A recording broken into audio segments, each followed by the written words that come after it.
Am back clinic online में दोबारा खुशामदीद कहता हूँ। नाजरीन, आज हम बात कर रहे हैं मुंह से खून आना या मसूड़ों से खून आना और मुंह से बदबू आना। ये एक ऐसा मसला है जो कि बहुत ज़्यादा आम है और उसके हवाले से आज हमने मदऊ किया है डॉक्टर महमूद शाह साहब को, जो कि बहुत अच्छे डेंटिस्ट भी हैं और इस वक्त पाकिस्तान डेंटल एसोसिएशन इनके प्रेसिडेंट भी हैं। हमारे साथ लाहौर से कॉलर हैं मिसेस रज़ा साहिबा। अस्सलाम वालेकुम। डॉक्टर साहब। वालेकुम सलाम, कैसी हैं आप? ठीक हैं? अल्लाह का शुक्र है, ठीक ठाक। डॉक्टर साहब, आपका 2 दिन पहले जो डेंगू के बारे में प्रोग्राम आया था जनाब, उसके बारे में मैंने सवाल करना जी था। पूछिए। जी, मेरा ये है कि जो आजकल जो डेंगू का इतना फैला हुआ है लाहौर में स्पेशली, जी जी तो ये है कि मैं पूछना चाह रही थी कि प्रेगनेंसी में जैसे इम्यूनिटी सिस्टम वैसे ही बड़ा लो हुआ होता है, बिल्कुल। रेजिस्टेंस पावर बंदे में नहीं होती, तो वो उसके बारे में आप बताएं कि अगर उस सूरत हाल में डेंगू हो जाए तो क्या करना चाहिए। ठीक है जी, बहुत शुक्रिया। हाँ जी। बहुत ये फेसबुक पे भी क्वेश्चन आया हुआ था, ये बहुत अच्छा आपने भी पूछ लिया। डॉक्टर साहब, मैं थोड़ा सा इनको क्लियर कर दूं।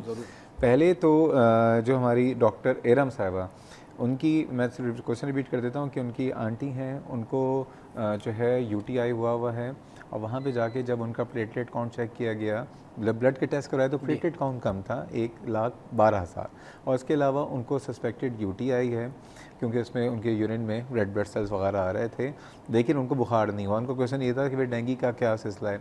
ये बात मैं कहना चाहता हूँ कि पहली बात, डेंगू अगर किसी को हो जाता है तो ये जो वायरल इन्फेक्शंस हैं इनके अगेंस्ट एंटीबॉडीज़ बन जाती हैं हमारे जिस्म में, जो एक फ़ौरन बन जाती हैं, फ़ौरन रिस्पांस में जो एंटीबॉडीज़ बन जाती हैं, पुलिस और आर्मी की तरह उसको हम आईजीएम कहते हैं। और उसके बाद फिर जो वो हमारे जिस्म में रहती हैं फॉर द सेफ साइड, और वो हम आईजीजी कहते हैं। अब जो टेस्ट हुआ तो उसमें डेंगू जो पॉजिटिव आया, तो हो सकता है कि पुराना पहले कभी कोई डेंगू फीवर हुआ, क्योंकि डेंगू अभी नहीं हुआ, डेंगू तो सदियों से मौजूद है। और नॉर्मली नज़ला बुखार जो बुखार खांसी होता है वो डेंगू फीवर होता था, लोगों को सही हो जाता था। दूसरी बात यह कि सिर्फ डेंगू में प्लेटलेट काउंट कम नहीं होता, बल्कि बेशुमार वायरल इन्फेक्शंस हैं जिसमें अमूमन प्लेटलेट काउंट कम हो जाता है। पहले इतनी अवेयरनेस नहीं थी लोगों को, इवन डॉक्टर्स को भी शायद नहीं थी, लेकिन अब ये हुआ है कि वो जब प्लेटलेट काउंट कम हो रहा होता है, क्योंकि ज़ोर और शोर इस वक्त डेंगू का ज़्यादा है, तो सस्पेक्ट इंसान डेंगू को कर रहा होता है। इसमें परेशानी की बात नहीं है कि इस वक्त हो सकता है कि इनको, क्योंकि मिक्स इन्फेक्शन है, इसको हम इसमें यूरिनरी ट्रैक्ट में भी इन्फेक्शन है, उसके लिए कल्चर सेंसिटिविटी कराएं कि वो उस कल्चर सेंसिटिविटी में स्पेसिफिक उस ऑर्गेनिज्म का पता चल जाता है जिसकी वजह से इन्फेक्शन होता है, और उसके अगेंस्ट ही एंटीबायोटिक पर इस्तेमाल की जाती है। लेकिन देख के एंटीबायोटिक इस्तेमाल करनी होगी डॉक्टर की सुपरविजन में, क्योंकि ऑलरेडी प्लेटलेट काउंट कम है, समटाइम एंटीबायोटिक से प्लेटलेट काउंट कम होता है।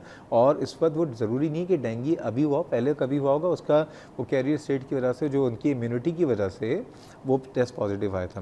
दूसरा जो सवाल है मिसेस रज़ा साहिबा, यस, प्रेगनेंसी में भी खुदाना खासा भी मच्छर काट के किसी को भी डेंगू हो सकता है या कोई भी वायरल इन्फेक्शन हो सकता है।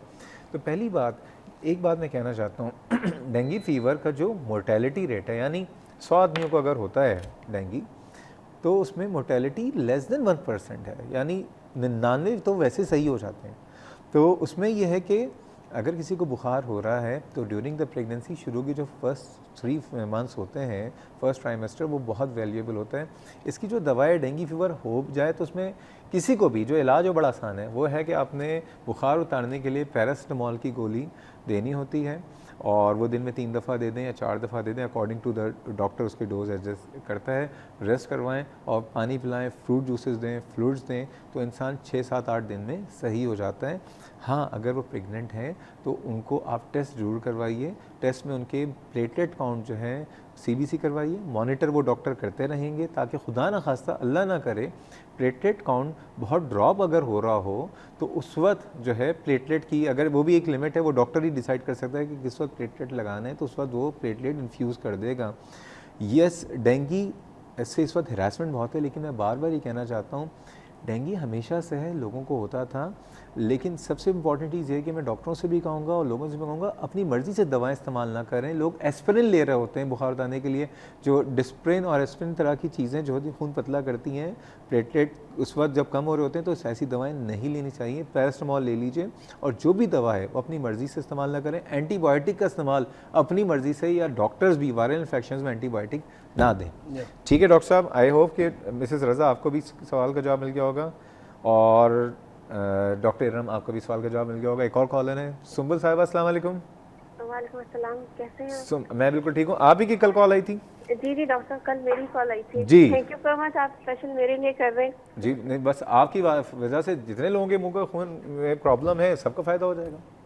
Thank you. फिर आप कहते हैं काश कोई ऐसा टूथपेस्ट या माउथ वॉश बने जिसकी वजह से लोग अच्छी अच्छी बातें करना सीख जाए। जब आप जैसे लोग दुनिया में मौजूद है तो हम पूरी उम्मीद कर सकते हैं कि जरूर चेंज आएगा हम लोगों में। देखिए हम तो फिर बहुत गुनाहगार हैं, अल्लाह ताला हमें भी हिदायत दे। हम तो सामने नज़र आ रहे होते हैं, ये तो अच्छा रूप है, पता नहीं हम कितने गुनाहगार हैं। बस हम सबको हिदायत दे अल्लाह ताला। डॉक्टर साहब ये बताइए, आप एक दफ़ा अपना मसला जो है ना दोबारा बता दीजिए तो डॉक्टर साहब भी सुन लें। डॉक्टर साहब, मैं इसलिए ये कह रही थी कि मैं इनसे अगर पर्सनली ये मुझे चेकअप करेंगे, क्योंकि मेरा 4 इयर्स का प्रॉब्लम है ना।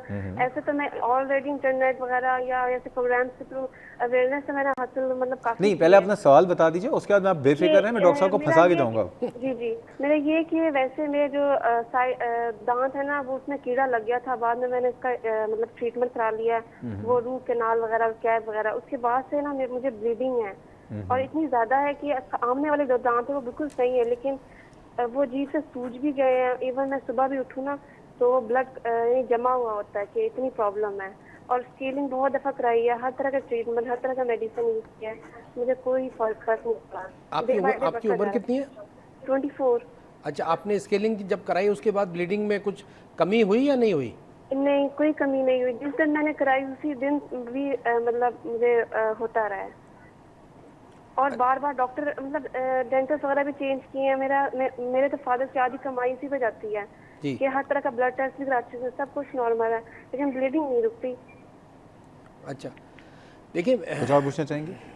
नहीं, आपके डेंटिस्ट ने क्या बताया, क्या प्रॉब्लम बताई उन्होंने? उन्होंने ये कहा कि जी हो सकता है कि आप में वो तरह तरह के अजीब रीजंस बताते हैं जिनको मतलब जहन भी नहीं मानता। वो कहते हैं हो सकता है कि आपने 12 to 16 इयर्स में सही केयर नहीं की, तब आपकी गम डैमेज हो चुके हैं और इसकी सर्जरी करानी पड़ेगी। तो वो तो बहुत रिस्की है ना, और मतलब मैं क्या करूँ, मुझे समझ में ही नहीं आ रहा। नहीं देखिए, नहीं ये बात तो मेरे ख्याल से दुरुस्त नहीं है कि आपने पहले केयर नहीं की तो गम्स की सर्जरी कराएं। गम्स की सर्जरी तो आप हरगिज़ मत कराइएगा। ये ब्लीडिंग गम को ऐसे नहीं है कि उसके लिए सर्जरी आपको करानी पड़े। मैं फंसाने वाला हूँ आपको। अच्छा, नहीं हम जरूर देखें एक काम करें, आप कहाँ रहती हैं? कराची में रहती हैं ना? नहीं, मैं लाहौर में रहती हूँ। अच्छा, ये तो मैं तो आपको यहाँ पे डॉक्टर साहब क्या भेज रहा था। अब एक काम ही कीजिए डॉक्टर साहब जी, इनके कोई चीज़, कोई इन्वेस्टिगेशंस की ज़रूरत है? मेरा नहीं ख्याल, क्योंकि इन्होंने बताया कि इनकी ब्लड रिपोर्ट सारी नॉर्मल है। आपका वैसे हीमोग्लोबिन कितना रहता है? लेकिन नॉर्मल रहता है, मुझे अब याद 12 था, आपने कल बताया था मुझे। नहीं, मुझे याद नहीं है, लेकिन नॉर्मल रहता है। मैं करवाती रहती हूँ ना ब्लड टेस्ट। आपने कल जो गालिबन शायद 12 बताया था मुझे याद नहीं है। अच्छा, चलें। देखिए, मेरा तो अब भी यही ख्याल है कि आपके मसूड़ों में से जो ब्लीडिंग जो आपको हो रही है। हाँ जी, हाँ सुमन, बहुत शुक्रिया। अभी डॉक्टर साहब से पूछते हैं। फिर मैं पर्सनली उनसे नहीं मिल सकती? पर्सनली कराची में होते हैं, लाहौर में। फिर आप कोई रिकमेंड कर दें, कोई डेंटिस्ट? लाहौर में हमारे पास डॉक्टर इरम, अभी कॉलर जो थी वो डेंटिस्ट हैं, ठीक है, तो हम उनसे कह सकते हैं, लेकिन वो आई डोंट नो कि she is a practising doctor और नॉट। डॉक्टर साहब ये होता है लाहौर में, do you know any good dentist? देखिए, लाहौर में वैसे तो बहुत सारे डेंटिस्ट हैं। आप किसी भी क्वालिफाइड स्पेशलिस्ट के पास चले जाएं जो आप। पास जा चुकी हूं। अच्छा, अब एक काम करें, चलें आपका मसला सॉल्व करता हूँ। फेसबुक पे जो है ना, क्योंकि डॉक्टर साहब भी कुछ ऐसी बातें, कोई डॉक्टर डेंटिस्ट का नाम है तो आप फेसबुक पे ये लॉगिन हो जाइए, सब्सक्राइब कर लीजिए फेसबुक में क्लिनिक ऑनलाइन के पेज पे। तो वहाँ पे मैं आपको लाहौर में एक बहुत अच्छे डेंटिस्ट का पता और ठिकाना सब बता दूंगा, ठीक है? मैं डॉक्टर साहब से पूछ लेता हूँ। डॉक्टर साहब ये बताइए, इनका क्या मसला क्या लग रहा है? मेरे ख्याल से तो इनका मसला वही है, मसूड़ों में इसका पायरिया जिसको कहते हैं, पेरिडोंटल प्रॉब्लम जो है।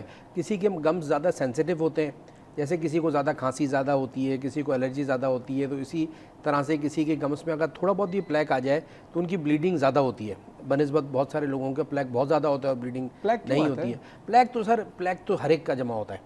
प्लैक इसलिए आता है कि ये कॉलोनीज ऑफ बैक्टीरिया हैं कि जो हमारे दांतों के ऊपर आकर के अपना घर बनाती हैं, कॉलोनीज बनाती हैं।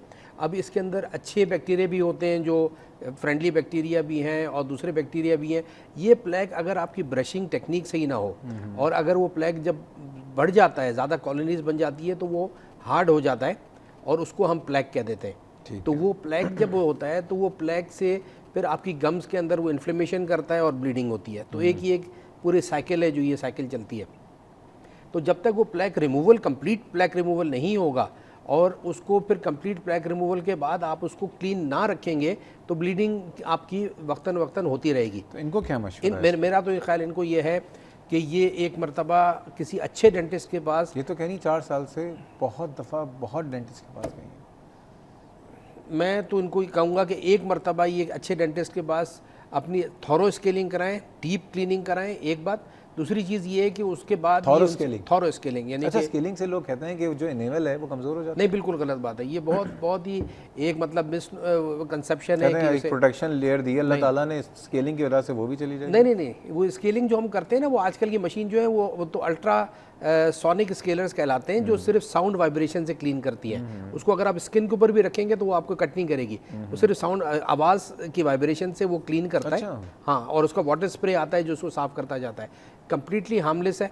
क्या हर डेंटिस्ट के पास ये मशीन होती होगी? मेरे ख्याल से हाँ, अल्ट्रासोनिक स्केलर इतना महंगी नहीं है, कोई भी अच्छे डेंटिस्ट के पास जाएंगे तो ज़रूर उनके पास होगी। जो पहले जो दांतों को फिजिकली खुरचते थे आज से 40-50 साल पहले या 40-50 साल पहले तो हम पैदा भी नहीं हुए थे। हाँ, नहीं, वो डेंटिस्ट्री तो बहुत पुरानी फील्ड, लेकिन आप समझ लें 20 साल पहले भी हमारे मुल्क में अगर तो वो ख़राब है, या अगर आज भी कोई हाथ से ज़्यादा खुरचता है तो वो ख़राब है। लेकिन अल्ट्रासोनिक स्केलर इज़ कम्प्लीटली तो यानी थॉरो स्केलिंग कराएं, एक बात। दूसरी चीज़ ये है कि प्रॉपर ब्रशिंग करें।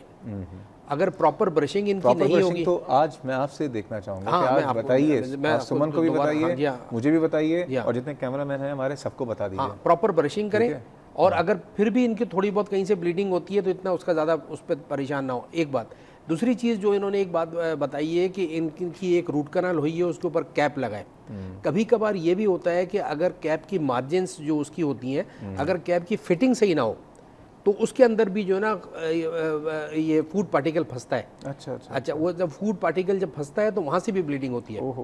तो ये जो उनका कैप जो लगा हुआ है, ये डेंटिस्ट को कहें कि इसको भी चेक करें कि उसकी मार्जिन वगैरह सही है, वो सही तरीके से दांत पर बैठा हुआ है। अगर वो रफ़ है या कहीं से बाहर निकला हुआ है और अंदर जाकर खाना फंसता है तो वहाँ पर भी से भी ब्लीडिंग, इन्फ्लेमेशन वहाँ पर भी होती है और वहाँ से भी ब्लीडिंग हो सकती है। ठीक है जी सुमन, इतना तफसीली जवाब आपको मिल गया है, लेकिन फिर भी आप ये कीजिएगा, मैं डॉक्टर साहब से प्रोग्राम के बाद लाहौर के किसी अच्छे डेंटिस्ट का नाम, पता, फ़ोन नंबर, तमाम चीज़ें कवायद पता करके इंशाल्लाह ताला आपको भेज दूंगा और उनके पास भी जाइएगा।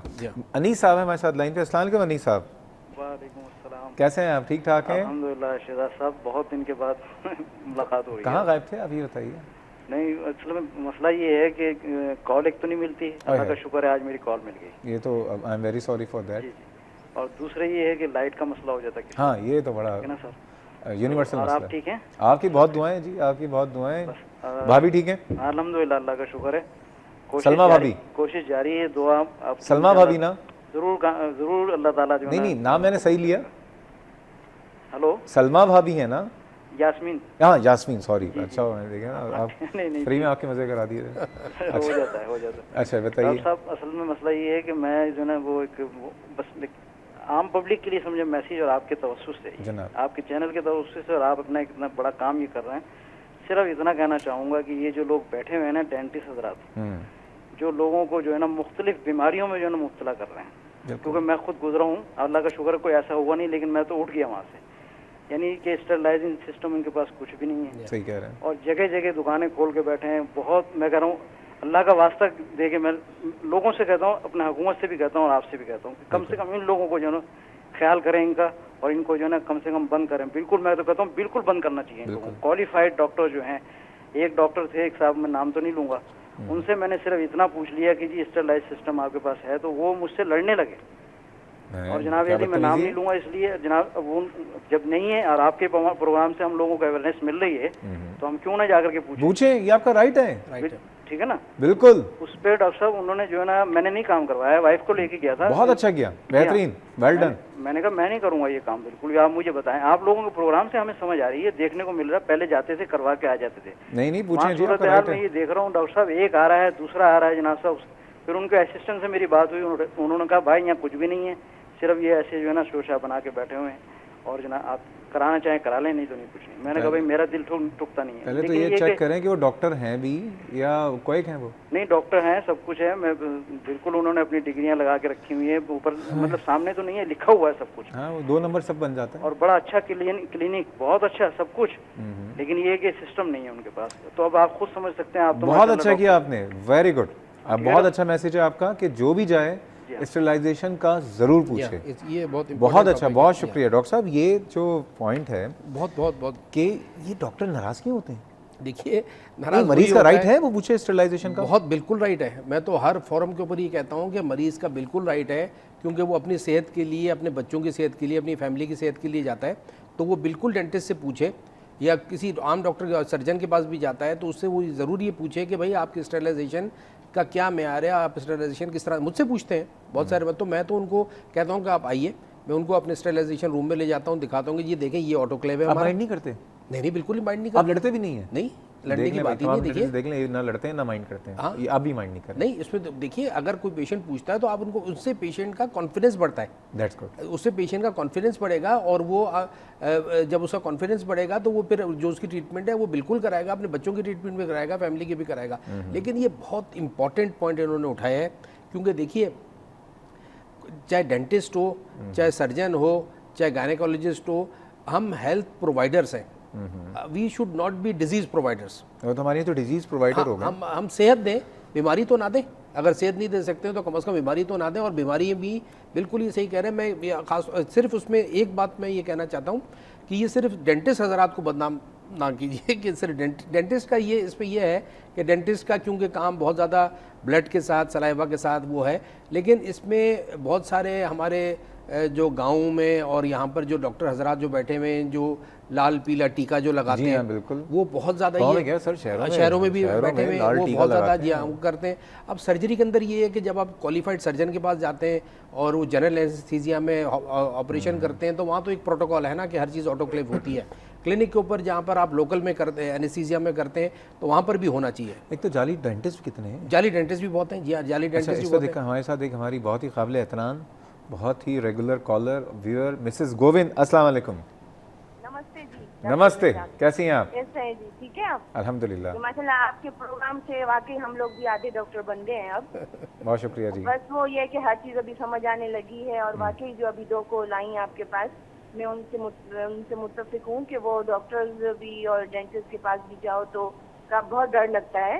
और इससे पहले जो कॉलर ने आपको कॉल किया था कि 4 साल से इनको जो मसला है ब्लीडिंग का दांतों में, अब मैं भी अपना मसला इसी तरीके से डिस्कस करूंगी कि मुझे 2 साल से मसला है और मैं आपके प्रोग्राम में भी काफी दफा कॉल कर चुकी हूँ। और याद है आपको वो डॉक्टर रुखसाना के टाइम पे भी मैंने फोन किया था माउथ बर्निंग के हवाले से। आपने ई ट्रांसमिशन में भी फोन किया था? 2 साल से मैं जी ई ट्रांसमिशन में भी फोन किया था आपने? हाँ जी जी, मैंने काफी, मैं आप समझे, मैंने 2 साल से मैं ये प्रॉब्लम में मुब्तला हूँ और मैंने काफी डॉक्टर्स को भी दिखाया है लेकिन कोई सोल्यूशन नहीं मिला। अभी लास्ट मैंने जियाउद्दीन में दिखाया है तो उन्होंने मुझे अब हर चीज क्लियर करके निस्लाम दिया मुझे माउथ वॉश, वो किया। उसके बाद का इससे अगर फायदा नहीं होगा तो आपको दांतों की सफाई कराने के लिए मैं आपको भेजूंगी ना। लेकिन मुझे भी ये इस चीज से डर लग रहा है कि मैं ये सफाई कराऊं तो इंस्ट्रूमेंट वगैरह ये वो जो बता रहे थे अभी, मुझे भी इन चीजों से जरा खौफ आता है कि पता नहीं कैसे होंगे, क्या होगा। लेकिन डॉक्टर साहब से मैं पूछना चाहूंगी, मेरे दांत मैं देखती हूँ कि इतने गंदे नहीं है। ना मैं पान खाती हूँ, ना मैं सुपारी, ना मैं चाय कॉफी, इतना ये मुंह की जलन का ताल्लुक जो है दांतों से हो सकता है क्या? मैं सफाई करानी चाहिए या नहीं, या आप मुझे क्या सजेस्ट करेंगे? आपको मुंह में जलन है? आपके मुंह से खून आता है? नहीं, खून नहीं आता, मेरे मुंह में जलन होती है। जलन होती है जैसे जबान पर, तालू में, आधे हलक तक मुझे ऐसे बर्निंग होती है और बर्निंग होती है। अच्छा, ये बताइए आपकी उम्र कितनी है? मेरी 46। माशाल्लाह। आपको डायबिटीज वगैरह तो नहीं है? नहीं, कुछ भी नहीं है। कभी ब्लड शुगर चेक करवाई है? नहीं आप काफी टेस्ट हुए हैं मुझे। नहीं, ब्लड शुगर आपकी कभी चेक हुई है? नहीं, मुझे जब प्रॉब्लम थी तो मुझे ये डॉक्टरों ने टेस्ट दिए थे लेकिन उनमें करवाया नहीं, ना ही मैंने खुद से नहीं करवाया है। खुद से नहीं करवाया? करवा लीजिए। खुद से कभी नहीं कराया। अच्छा, आपके मुंह में जो थूक जो बनती है वो कम तो नहीं होती है? मुंह आपका खुश्क तो नहीं रहता है? ग्लोसी लगती है अपनी जबान, क्या और ग्लॉसी रखती है? ग्लॉसी लॉसी जैसे थोड़ी या। मुझे कभी कभी लगता है जैसे जैसे चिकनाहट में फील होती है, इतनी ज्यादा नहीं लेकिन कम कम होती है। और अच्छा। तालू भी और आधे हलक तक भी गले में इसे बर्निंग होती है। अब 2 साल से मुझे ठीक मसला है। है। आपको डेंटिस्ट सीने को में जलन तो दिखाया। नहीं होती? जी सीने में जलन? नहीं, सीने में थोड़ी थी पहले, जो फिर अल्सानिक में उसके लिए लेती हूँ तो वो भी इतनी नहीं है मुझे। ठीक है जी। डॉक्टर साहब कुछ और पूछना चाहेंगे? नहीं, ठीक। बहुत शुक्रिया, बहुत ये- शुक्रिया। क्या लग रहा है इनका सिलसिला? देखिए, इनका कोई ये ओरल या मुंह की डिजीज़ तो नहीं लग रही है। मसूड़ों वाला इनका मसला है नहीं। कोई आप कोई सिस्टमिक प्रॉब्लम हो, डायबिटीज़ में भी ऐसा डायबिटीज़ में, जी हाँ, डायबिटीज़ में भी हो सकता है। कभी कभार ये एसिम्टोमेटिक किसी वजह, कोई डिजीज़ की वजह के बगैर भी ये मुंह में कुछ अरसे ही जलन वगैरह होती मेरे है। ख्याल में इनको फर्स्ट एक फिजिशियन के पास जाना फिजिशियन के पास चाहिए। जाना चाहिए। और अगर फिजिशियन जो आपको टेस्ट इन्वेस्टिगेशंस बता रहे हैं वो ज़रूर करवा या, लीजिए। या। ठीक है, महंगे नहीं है, बहुत सस्ते सस्ते टेस्ट हैं, या। बड़े वाले टेस्ट नहीं, छोटे हल्के बुल्के स्क्रीनिंग टेस्ट हैं, वो करवा लीजिए ताकि ये पता चले कि सतह के बॉडी की बायोकेमिस्ट्री क्या चल रही या, है। दांतों की वजह से नहीं है। दांतों की वजह से मामला नहीं लग रहा है, ठीक है। और अगर फिर भी लाइक आपको कोई मसला लगता है तो आप फेसबुक पे हमसे कांटेक्ट कर सकती हैं, प्रोग्राम में कांटेक्ट कर सकती हैं। डॉक्टर साहब ये बताइए कि बात हो रही थी, इरफान साहब का सवाल था, या। उनका PTINR गुजरांवाला से ना, तो सॉरी इरफान साहब नाराज़ मत होइएगा, मैं बीच में आपके बात भूल गया था। उनके हेपेटाइटिस C है, तो ये तो मुझे लिवर डिजीज़ वाला मामला इनका लग रहा है और क्रॉनिक लिवर डिजीज़ लग रही है जिसमें इनका जो लिवर है वो थोड़ा सा काम सही नहीं कर रहा है। क्या करेंगे? देखिए, जैसे मैंने शुरू में आपसे अर्ज़ किया ना कि 90-95% तो मसूड़ों की बीमारी पायरिया या गम डिजीज़ की वजह से होती है, लेकिन बाकी 5 या 10% जो है वो और प्रॉब्लम्स की वजह से भी होती है, जिसके अंदर लिवर प्रॉब्लम आपकी आ सकती हैं। खुदा ना खास्ता ल्यूकीमिया, खून का कैंसर जिसको कहते हैं, उससे भी ब्लीडिंग हो सकती है। लिवर के अंदर विटामिन K डेफिशिएंसी, अगर वो विटामिन K अगर लिवर सही नहीं बना रहा है उसकी वजह से भी हो सकती है। विटामिन C की डेफिशिएंसी से भी हो सकती है, जो आजकल इतनी ज़्यादा है नहीं क्योंकि विटामिन C आपको खाने पीने में मिल ही जाती है। अगर बहुत ही ज़्यादा आपने खाना पीना बंद किया हुआ है, लिवर प्रॉब्लम में भी हो सकता है कि अगर खाना पीना, तो विटामिन C डेफिशिएंसी भी हो सकती है। लेकिन मेरे ख्याल से इनकी जो प्रॉब्लम जो है वो मेनली लिवर से रिलेटेड है, और ये तो क्योंकि नोन केस हैं हेपेटाइटिस C के, तो उससे रिलेटेड है। अगर ये तो इनका ये अपनी अगर लिवर प्रॉब्लम और इनके वो सारे ये इंडेक्स सही जब हो जाएंगे तो मेरे ख्याल से ये ब्लीडिंग वगैरह असल में मसला आ रहा है इनको अफोर्डेबिलिटी का, इन्वेस्टिगेशंस और उसकी जो इंजेक्शंस इनको लगने हैं इंटरफेरॉन के, तो ये है कि असल में मेरे ख्याल से तो ये शायद लाहौर से थे, ये गुजरांवाला से गुजरात, तो मेरे ख्याल से तो वहाँ पर लाहौर वगैरह में अच्छे सेंटर्स बन गए हैं अब जो ये लिवर डिजीज़ वगैरह के। जी हाँ, अब हाल ही में मैं अखबार में पढ़ा था कि लिवर शेख जायद में या लिवर ट्रांसप्लांट वगैरह भी उन्होंने स्टार्ट किया। एग्जैक्टली, शेख जायद जो सेंटर है वहाँ पे जाके ये आप रिज्यू कीजिए, क्योंकि अब तो ये हो गया है कि बहुत से वेलफेयर हॉस्पिटल भी हैं, बहुत अच्छे हॉस्पिटल्स हैं जहाँ पे मुफ्त इलाज और मुफ्त जो है इन्वेस्टिगेशन और ये जो इंटरफेरॉन्स हैं वो उसकी अवेलेबिलिटी भी होती है। ठीक है डॉक्टर साहब, आप ये बताइए, मैं आपसे पूछना चाहता हूँ, आपके पास मॉडल है, मैं चाहता हूँ ज़रा ब्रशिंग टेक्निक भी हमें सिखाते हैं, हमें ब्रशिंग टेक्निक नहीं आती है। अच्छा, हम लोग तो यूँ रगड़ लेते हैं, कड़। नहीं, ब्रशिंग टेक्निक मैं बिल्कुल आपको बता दूंगा, अभी बता दूं या ब्रेक के बाद बता दूं? नहीं, आप अभी बता दें। आपके पास ये सामान मौजूद है मेरे ख्याल में बहुत सारा।